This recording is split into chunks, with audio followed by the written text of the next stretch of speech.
In 1968, I found my true athletics hero in Kip Keino of Kenya. To me, he was the Muhammad Ali of the track world. I was only 15 years old and winning local races in Dublin. I realised then that I wanted to be a runner. I quit playing soccer to concentrate solely on a career in athletics. But it's Keino coming home to become the Olympic steeplechase champion. By the 1972 Munich Olympics, Kenyan athletes were the talk of the track world. Mike Boyd, the Kenyan. And so the champion comes to the front.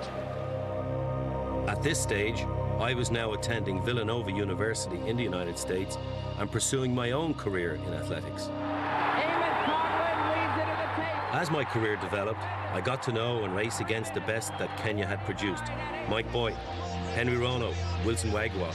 These men, like Kip Keino, had inspired a nation of athletes that would follow. For that next generation, there is an Irishman responsible for much of their success. Brother Colm O'Connell has been a mentor and coach to athletes setting world records, winning world championships, and the ultimate accolade of all, Olympic gold medals.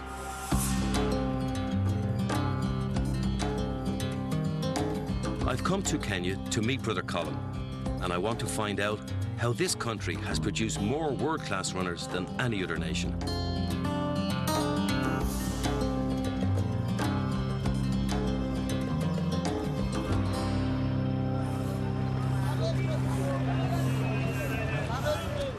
Iten is a small town that lies 8,500 feet above sea level in Africa's Great Rift Valley. With a small population of about 4,000 people, this modest town has become a focal point for Kenyan distance running. It is here that Brother Colm O'Connell has worked for the past 25 years.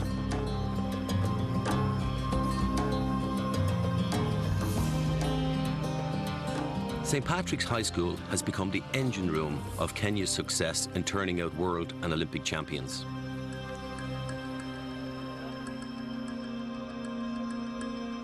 It's not easy. You're in a tough sport. It's only going to be the survival of the best. But now is the time to lay your foundation, and that's why we're taking it easy for you to learn. We want you to learn about the sport. This is not just a training camp, this is a learning camp. So athletes who can learn exercises, learn the value of exercises, the value of certain types of training. That's what's important.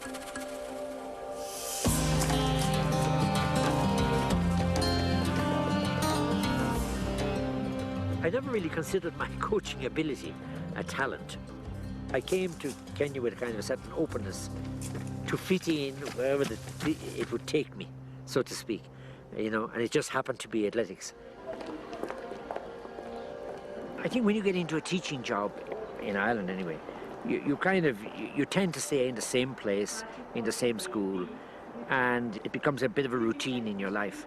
You know, so I was a little bit afraid of that, a little bit thinking about, is this how my life is going to be for the next 20, 30 years? You may just stay there and there is no reaction. For example, if you have high... That time I had an interest and was involved in coaching soccer in Newbridge. And I do remember it was a bitter, cold February day.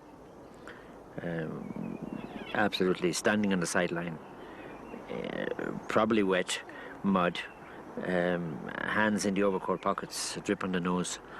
So I felt coming to Kenya would certainly open up new opportunities and maybe even a new look on life, new challenges. So it appealed to me in that sense. And on the 17th of March, 76, I was told, okay, you're going, get ready. I had seen athletics meets on television and Olympics, and I had seen and heard of people like Kip Keino. I knew who they were, but no knowledge of coaching or really having worked with an athlete. Because when I came to St. Patrick's E10, there was a tradition in the school. They had produced international athletes before I came. So there was a program in place. And at the time I arrived, Pete Foster, brother of Brendan Foster, the Olympic athlete for Britain, he basically handed me stopwatch, starting blocks, whistles, tape measures, all the paraphernalia inside in a basket, and said, It's all yours now. You're the coach.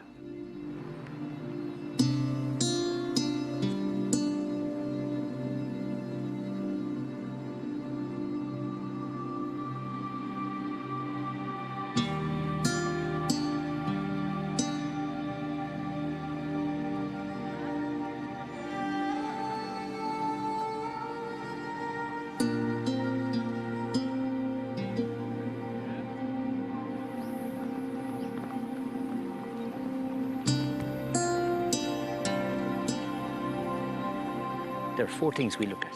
F-A-S-T. F, focus. A, your alignment. S, your stability. T, your timing. Timing with the ground. As you know yourself, that tempo of the ground.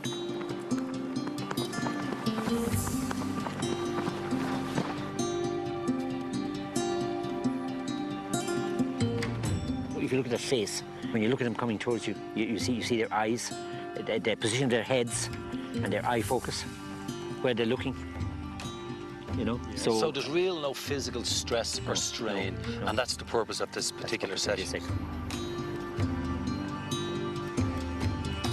Because they're running slow also, they can concentrate on their technique of running. Yeah. They can think about their running. They don't have to think about what position I'm in or who's going to make a move in the group or... Everything is controlled. Correct. Everything is controlled. Is this still just part of their warm-up at the moment? No, or this is the actual workout? This is the workout. And they won't go any harder than whatsoever? This is it.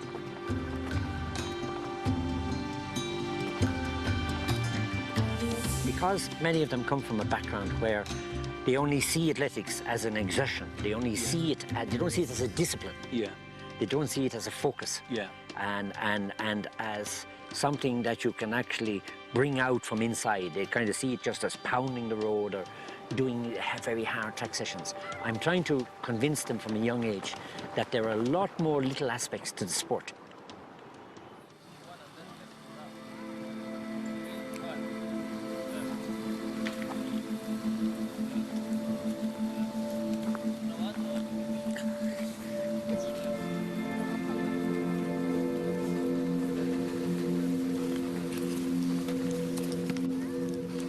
Build them up now, so he'll do this faster and faster. In a sense, you do certain things to distract the body. Because there's things going to be going on around you in a race, and even your arms and your legs are almost a distraction to your core strength. But can your core strength hold firm during the whole race? Or, as happened to many athletes, it collapses. So suddenly, the hands start to flail, the legs start to wobble, the head starts to roll, so suddenly you've lost control. of your... And so it's the core strength that's going to sustain. So you kind of, in a sense, as you know, you kind of almost lock it into position before the race starts.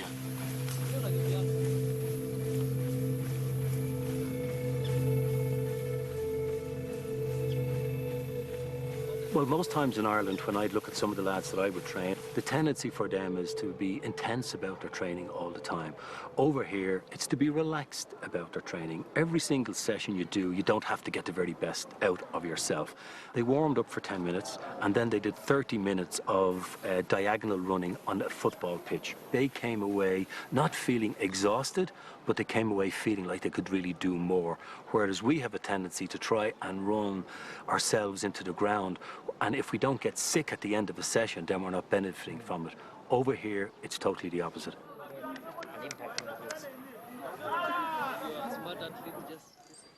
For all its previous success, the Olympic boycotts of 1976 and 1980, because of apartheid, prevented Kenyans from exploding onto the scene earlier.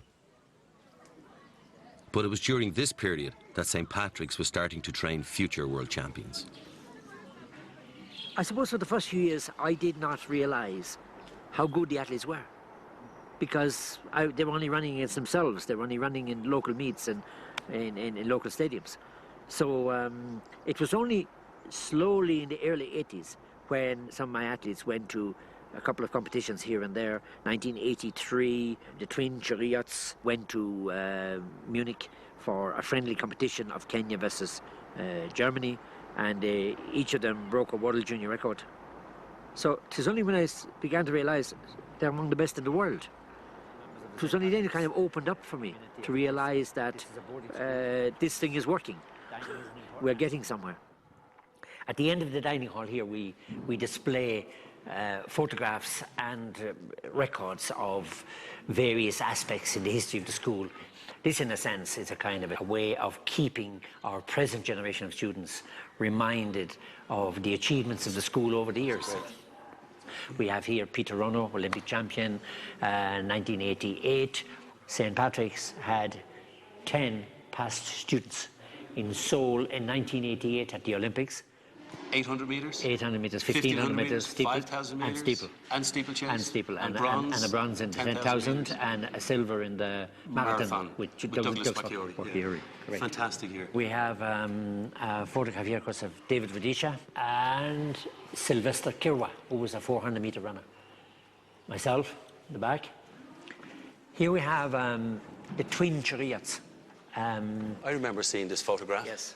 That's from Time magazine. Time magazine, yeah. 1984. These were still students in the school, secondary school students, when they represented Kenya.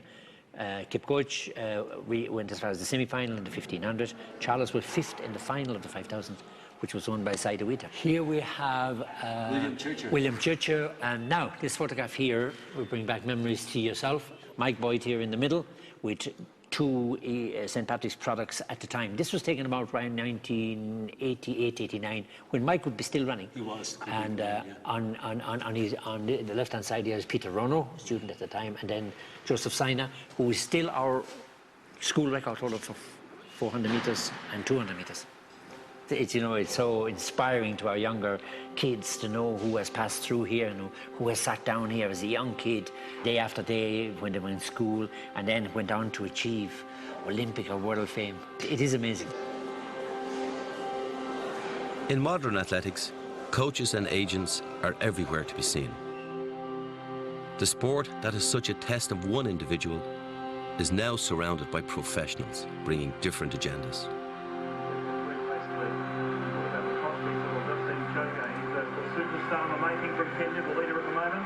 Brother Colm breaks the rule and stays in Kenya, while many of his top athletes compete throughout the world. The legendary Irish coach, Brother Colm from St. Patrick's College in I-10 in the Rift Valley, Eldoret. He says he's the greatest talent he's ever played. Any athletes I have been with me from the beginning of their athletic career. Therefore, they're well used to the idea of having to cope on their own.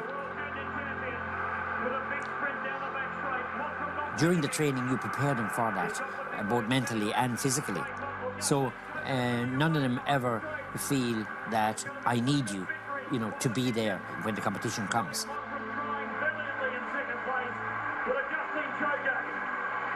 going to go under 13 minutes and win the Commonwealth Games 5,000 metre final. In second place is Craig from Gallant in second, and third is Benjamin Limo. But Augustine Choge has gone to the next level. A new games record too, 12:56.42. It's absolutely fantastic to see, you know, the fruits of all the work and all the days you spend behind the scenes, the mornings, the days in Chip Keino campus, you know, sharpening the skills, you know, and I think people very often don't realise what has gone on behind the scenes before you see this. This is only the icing on the cake. I watched that race exactly as I am now, sitting here about 1:30 in the afternoon, Kenya time, alone. It's really the only final I ever watched kind of sitting alone. People would always come and, you know, want to see who was running, but that day it just happened to be nobody around. And so I remember very well just kind of, when he finished, saying, who am I going to tell? There's nobody around, you know? So it was kind of an eerie feeling that here you have this feeling of success and joy and exuberation, and you've nobody to talk to.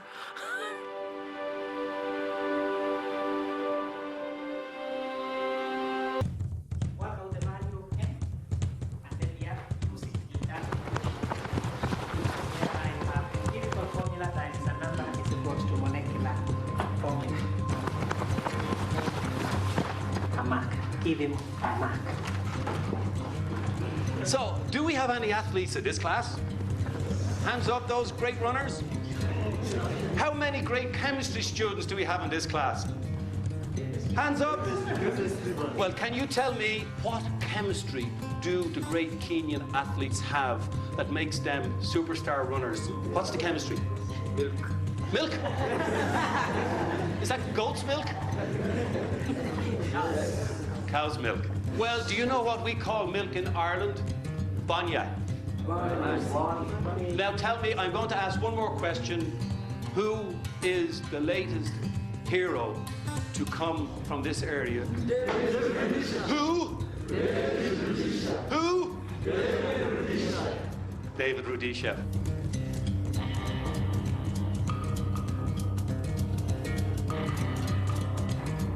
Brother Colm's role of champions continues. The eyes of Kenya are firmly fixed on young David Rudisha. In 2010, he broke the world 800-metre record, not once, but twice within a fortnight. Rudisha had beaten Colm's previous student Wilson Kip Keino's record, held since 1997. I first saw him in primary school. I saw him running. I saw his physical size. I saw his stride pattern. I saw his relaxation, you know, not stressed, not really flailing. Somebody who was running in a controlled way. He was prepared to leave home as a young man, move schools, be in a place where he knew there's a program that works. And that showed me also a determination and a focus that he had. David is a Maasai, which is a bit different. He comes from, these are famous, one of the most famous tribes in Kenya, and especially in terms of tourism, because they are nomadic, pastoralists, and still lead a nomadic way of life. David, I suppose, got an extra incentive and start in life because his father was an Olympic athlete. So I'm sure at home, when he was growing up in primary school, that was spoken of by his father. And maybe his father always wanted a member of his family also to be an athlete. And David is the last boy in the family, so he waited for the last one to become an athlete. Within 4 months, David will bid for his first World Championship win. And of course, the ultimate goal of all, an Olympic gold medal in London 2012. Yet Brother Colm's approach to dealing with the 2010 World Athlete of the Year is to make him do a training session with the school's junior athletes. He knows or realizes the value of this kind of workout and structure in their training. And I suppose the big danger really would be for someone like David, and not just David, not really singling him out, but an athlete who, you know, makes it, breaks world records, wins Olympic gold medals, wins world championships, starts making a few quid. All of a sudden, it could go to their head. But by coming back here, working out with the juniors, it keeps them grounded. It reminds them of exactly where they've come from. Exactly. Yeah. And that's so important for them because, you know, you're kind of living in two worlds. You're living in the world of the media attention and the iconic status, but there must be a time when you must get back to reality. Tell me, when you compete now against the Americans, against the Europeans, you know, coming out of Kenya, what do you see is really different that you athletes do here compared to the Americans or the Europeans? When we are young, you know, we walk barefooted for, you know, play without shoes all the time, you know. Like for us, we used to look after our cattle, you know, playing, you know, with friends. Yeah. You'll have that good feeling with the ground that also strengthens your angle. So you have a nice, you know, feeling with the ground. I think that is also very important. So the so-called protection we in Europe and in America get from wearing shoes at a young age, we should throw that out the door and we should not give our children any shoes until they are 10 or 11 years age. No, I'm not saying that, you know, in Africa, it's not that we have shoes. So sometimes in some family we don't afford. Yeah. So I know sometimes when you go there at school, you see others, you walking barefoot. If you have one, you only wear during special occasions.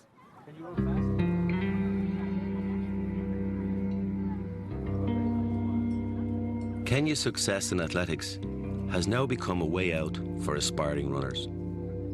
At the heart of this is a desire to escape a poverty that is evident throughout Kenya. From an early age, the young runner is only too aware that success on the track will help relieve their family's suffering. And it is no coincidence that all of Kenya's success stories come from poor rural areas and small farms.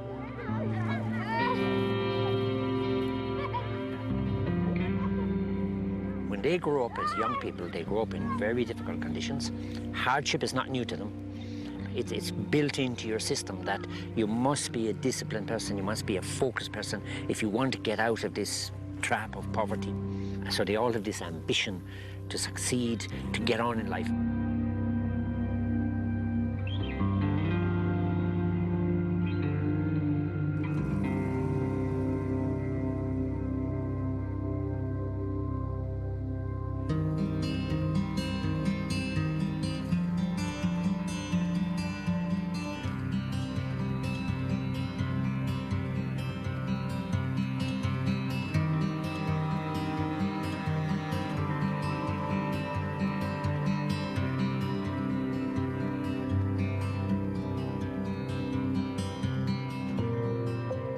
The distance between home and the school was about 2 kilometers. So I used to run when I'm going to school.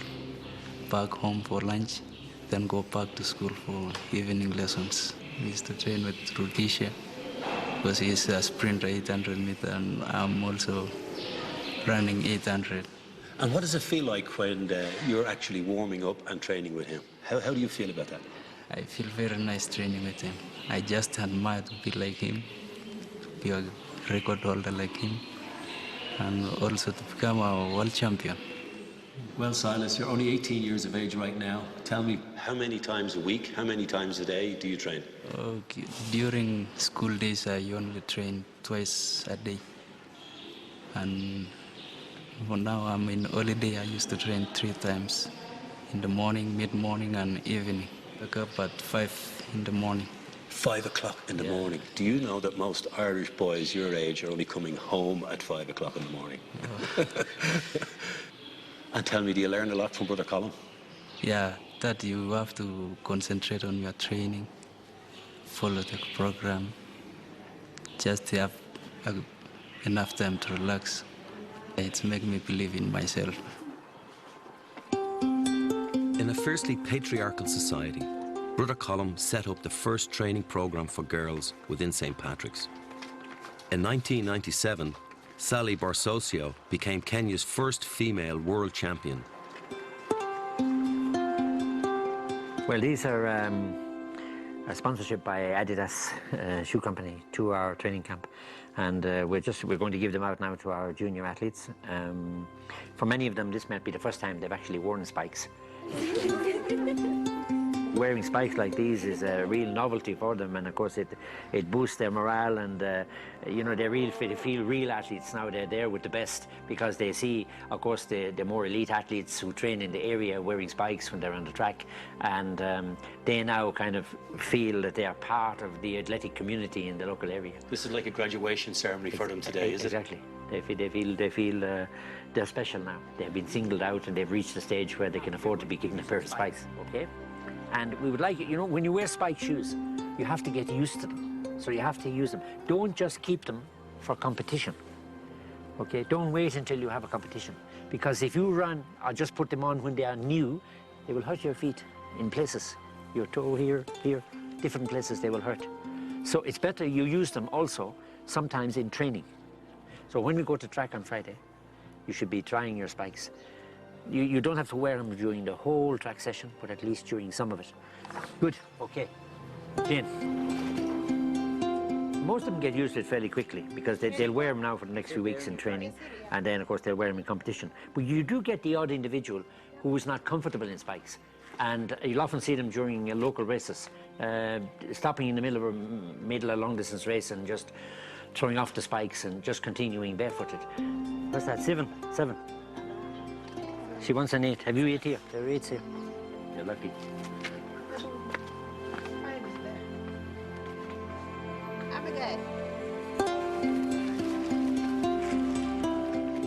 Everybody okay? Happy now? These spikes, you mind them carefully. Very carefully. If you lose them, you run barefoot. No spikes, okay? When I first got a pair of spikes, I couldn't believe my eyes too that I was going to get a pair of spikes.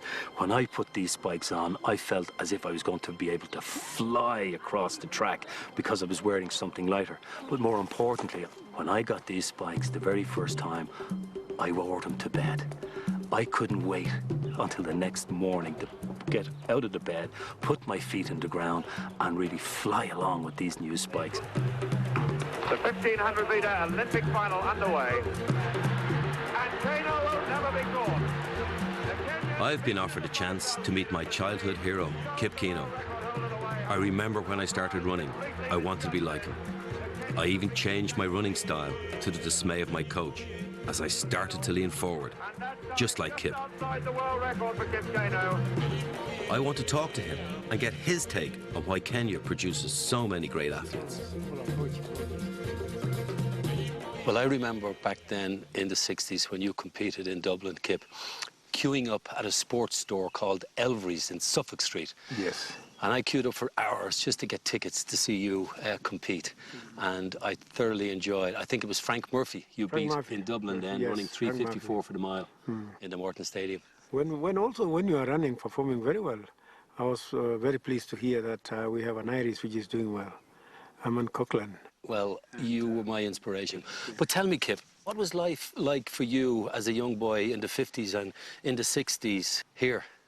In the 60s in Andy, I was, going to school, running in the school, represent my school in various activities, cross country, track and field, football, volleyball. And later on, I realized I'm a good runner. But you did all this running from the time you were a young schoolboy, to and from school? Yeah, I used to run to school, run back home, run to school, and that was a lot of stamina. And when they had a school competition, I was able to perform well. And tell me this, though. We always hear stories about what makes the Kenyans great champions. What is it in your mind that allows Kenya to produce so many athletes? I think, to me, there's no secret. It's a hard work. You have to work very hard to be able to be among the best. And 3/4 of it is mental. Mental preparation is a key thing. You prepare an athlete mentally, physically, and you tune him toward the competition. And first and foremost, you build him up by making him to compete in cross country. Then from there, you move to the track and field, and you build it up. And you can be able to advise the athletes, this is the way forward, you're improving, you're not improving, you need to adjust on this. And that's all. Nothing and no secret. The coach is doing the guidance, giving him, this is what you need to do. Like people like Brother Colm, he comes from Ireland.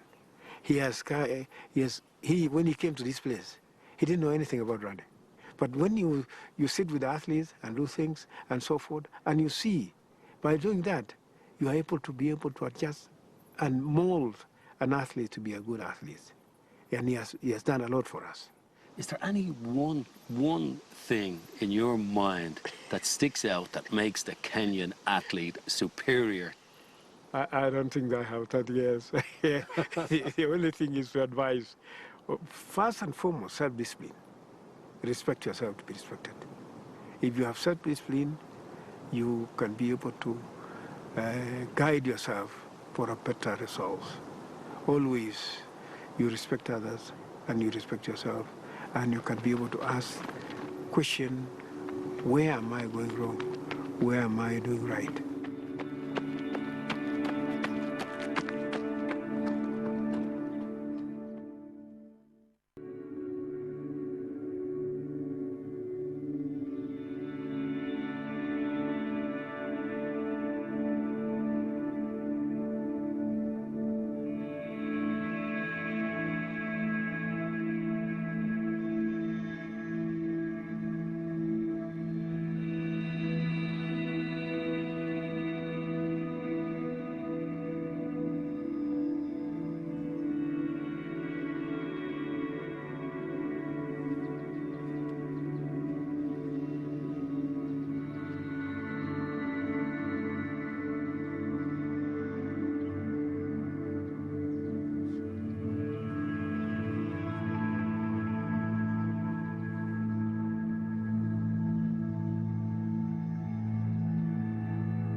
Early one morning, I came across Samuel, a young man from the area who still carries ambitions to be a professional athlete. He was on his way to meet other runners around the back roads of E10. We followed him down these magnificent pathways. The terrain is actually perfect for running on, nice and soft, nice and compact. And all of a sudden, out of nowhere, I see 2 athletes coming, then 3 athletes, and then 4, and then 10, and then 20. And all of a sudden, we meet them all congregating at a point where there were approximately 50 or 60 athletes who grew out of one. I asked them what they were doing this morning. They said they were doing a fartlek session. The fartlek session is going to consist of 17 times 2 minutes with 1 minute rest in between each of those 2 minutes. A grueling workout here in 8,000 feet in altitude.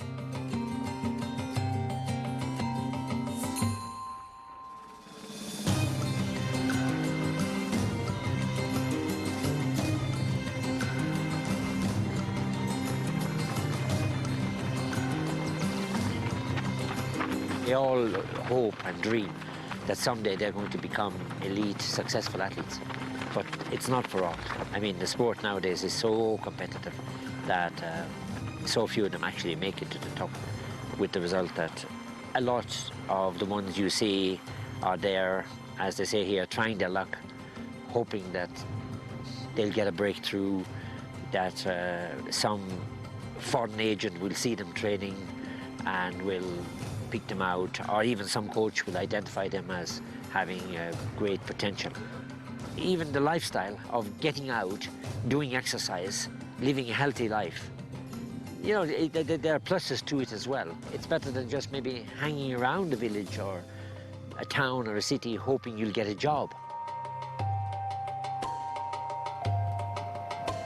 And what's the main, I guess, source of income for these people? Well, agriculture. Agriculture? Yeah, it's all agriculture. There's really no industry in E10. The only industry is athletics. Many of Kenya's success stories, be it on the track or in marathon, cross country, a high percentage of them have a connection with E10. Either they're from the area or they have settled and train in the area.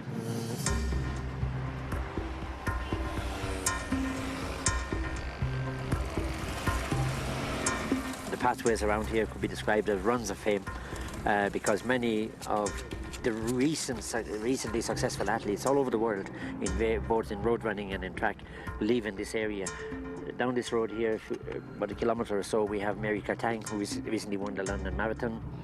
A little bit up the road on the other side is Lorna Kip Lagat, one of the great road runners.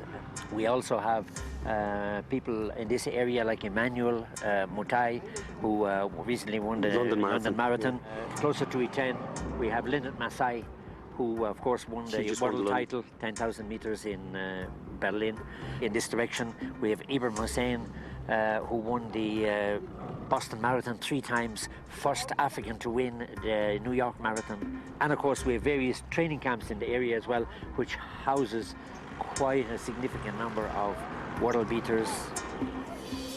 So that's just a sample of the people who just live within a very small area.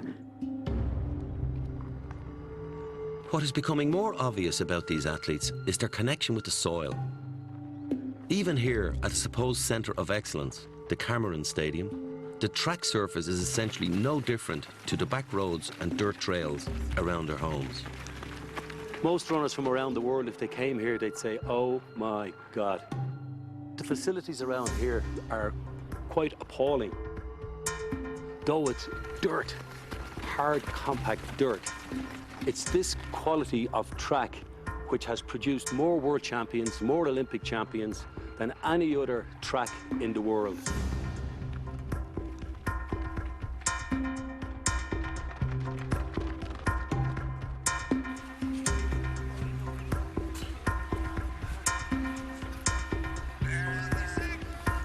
I spend a lot of time with the junior athletes, maybe even more so than with the senior athletes, because I always considered my work to be among the youth, among the junior people. It was never really my aim to deal with athletes who make a living out of the sport. It was always my intention and my interest to work with young people and help them to develop their talent.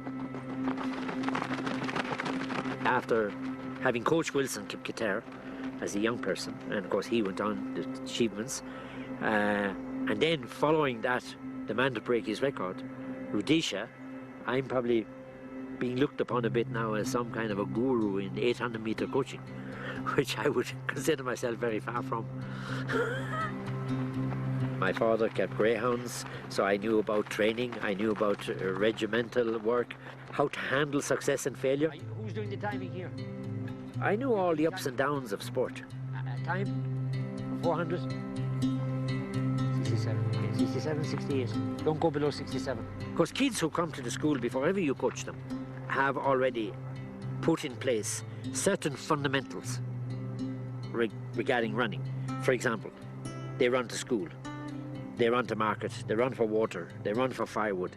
They play a lot outdoor because the climate is conducive to outdoor activity. So all I'm doing is, as a coach, is taking what's already in the athlete and developing it from within, rather than I coming with any fixed formula or format and saying, now, this is what you have to do to become an athlete. Not necessarily, you have to be careful to always keep in mind what the athlete is bringing to you first. Same. Keep an even pace. Max. If you think of a wannabe soccer player who'd love to train with Manchester United or Real Madrid, there's not a chance on earth they'd get into those stadiums to train with those great players. But right here, the kids around the streets, they can come here. They see the great athletes. And from the time they're little toddlers, they want to be like the great athletes. And they can come and mix and do a very session on this track.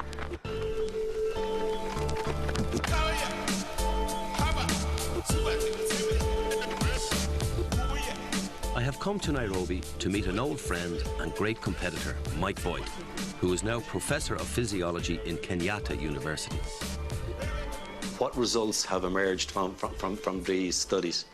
Eamonn, I think first of all we have to look at our biological heritage as hunters and gatherers, and I think we are all the same. I don't think there is anything that is specifically typical for Kenyans. I think also from the genetic studies that we've seen, some of the Kenyans are more related to the Europeans than some of the Europeans being related to each other. So you can see the genetic aspect has been ruled out. We can look at it from the same point of view that why are the Brazilians so good in soccer? It is the tradition of excellence. Why are the Canadians so good in ice hockey? It is the tradition of excellence. Why are the Irish so competitive? It is also the tradition of excellence. And I think the mental aspect was also very important. The public expectation for Kenyans is so high that as a Kenyan, when you don't win a gold medal, then you haven't done much. And you cannot be good enough just to make it to the finals. If you make it to the final as a Kenyan, the public expectation is that you have done really nothing. You are in the final, but you didn't do much. So nobody will pay attention. So there are a lot of research also that have been done on high expectation. When you have high expectation, the performance tend to increase. So for the Kenyans, for the Kenyan athletes, the Kenyan public have a lot of high expectation. And we push the athletes to the highest limits. And this is why the Kenyans are producing. Yeah. All three of you, Michael, the great 800-metre champions, have gone to St. Patrick's. What is it in Brother Colm that makes him a great mentor? Well, I think what Brother Colm is doing is a culmination of what the Patrician brothers have done since the beginning, since 50 years ago. St. Patrick's, when St. Patrick's was established. It is consistency, it is also taking time and not pushing too hard, and building their confidence that will bring the results.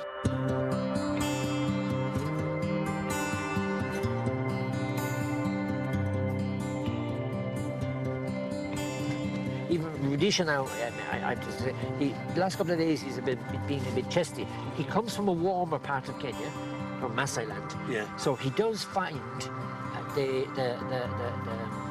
conditions up here. The conditions up here a little bit tough.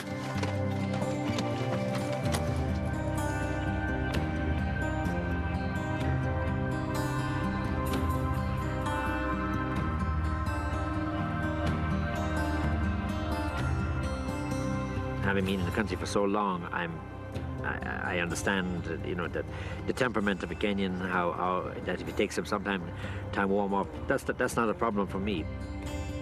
During that time of warming up and all that, an athlete is not only doing physical warm up, but also just preparing himself mentally for what he's going to do. So you have to give him, I mean, some people take longer than others, but you just have to make sure to give them enough time and space to do what it takes them to do.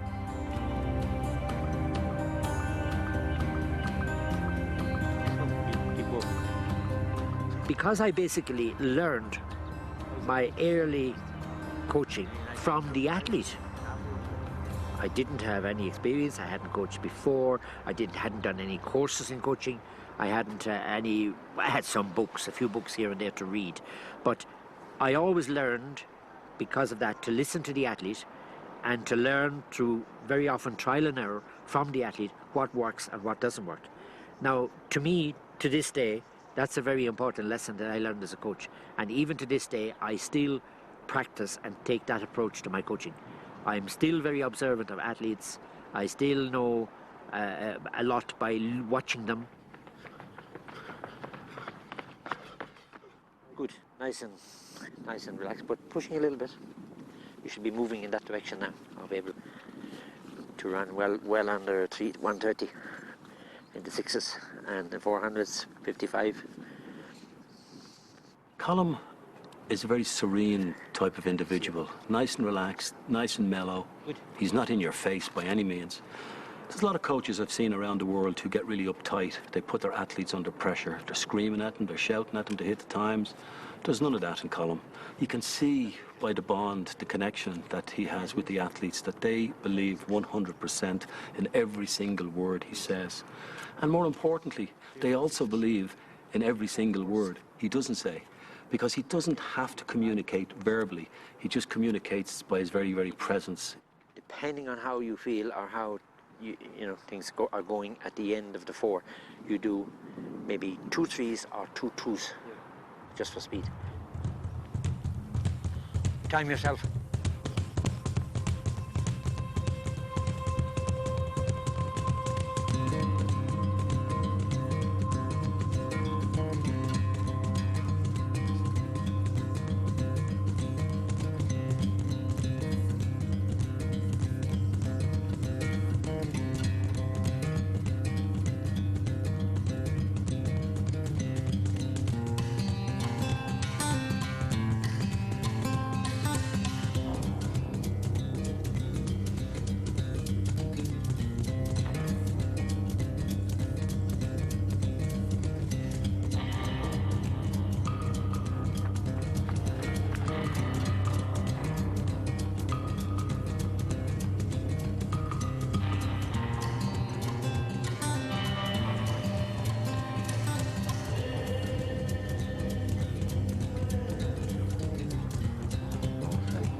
Rudisha a little bit sluggish. Yeah. You know, I said he has his chest and his muscle. He's watching it a little bit. But he's running really, really controlled. Yeah, but and I can see he's running for form. His rhythm is beautiful. Well, I'm still also hoping that he'll he'll race himself into fitness. Yeah. Kipchoge is in great shape. Yeah. Well, I'd put it like this, Colm. A guy who can run 141 like he can should be doing those, 129, 128 for the 2 600s with about 2.5 minute rest? Yeah. Like, yeah, I'm a little bit uneasy about that's it. just jogging for a guy like that, you know? But yet he's breathing heavy. Yeah. He's not in the shape that he was this time last year, unfortunately. Yeah. Just a little bit flat. You know, I'd like to see him up on his toes, like, well, of course. Running light. You're always comparing him to last Yeah, August. no, you want him running light on the feet. Light on the feet, but to be quite honest with you, me looking at him, he's beautifully controlled there now. How is it? Feeling okay? Second one a bit tough. How's the... Okay, no problem here. Feeling okay? Okay, yeah, now down to 4 rounds, we can see. That's David's mother. You are a long way from Kilgores. Yeah? I never met him before. You came to check to see if your son's okay, yeah? Yeah, he came home to see her. He came home to see Mama? Yeah. Very nice. I bet you he'd pick it up now that his mom's here. I see a tangle fade here now. He's picking it up nicely now. Yeah, they're running now. You'd know it's hidden somewhere in there. 38. 38, exactly.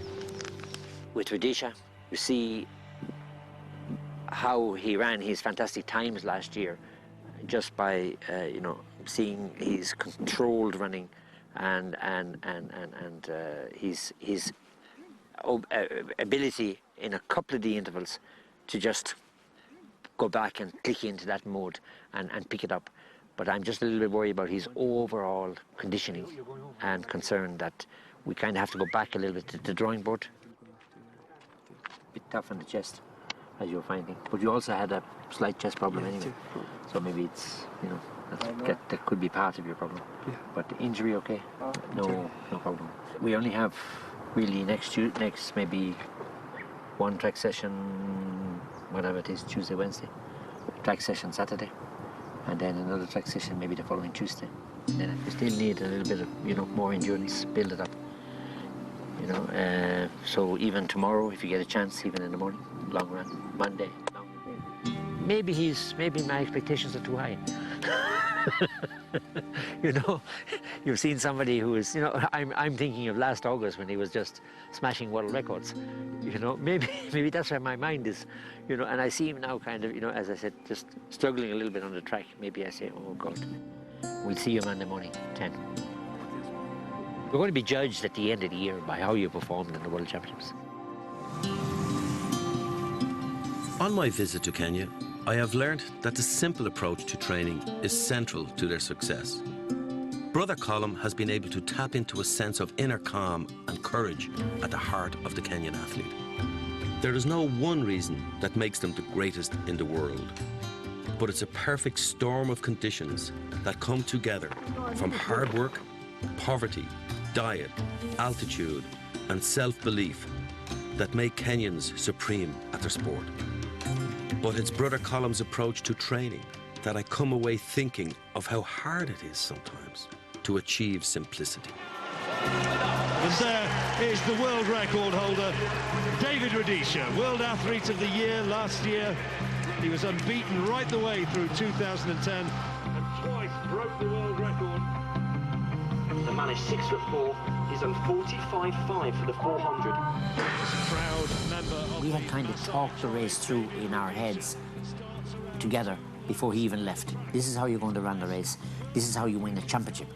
This is not about time. This is about medals. In lane 6, he's going to do it from the front, but he's got... He was less than 200 metres into the race, and Rudisha's taken the lead. And running from the front, you strongly suspect that's going to be the case. Kaki is tracking him.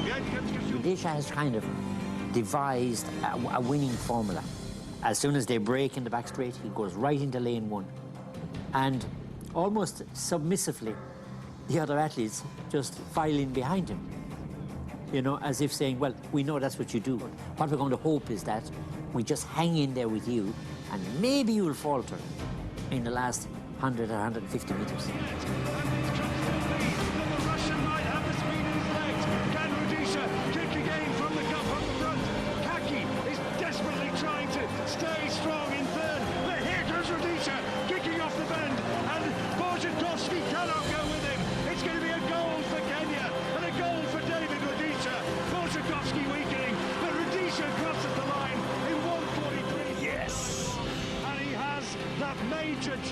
It's as if a weight was lifted off our shoulders. You know, all these expectations and all the pressure that was there. He has justified his faith in me and my faith in him. Now he's world champion and world record holder. And really, there are only 3 things at global level that you can achieve in athletics. He has 2 of them. There's 1 missing. Winning the Olympics, he knows, will give him immortality.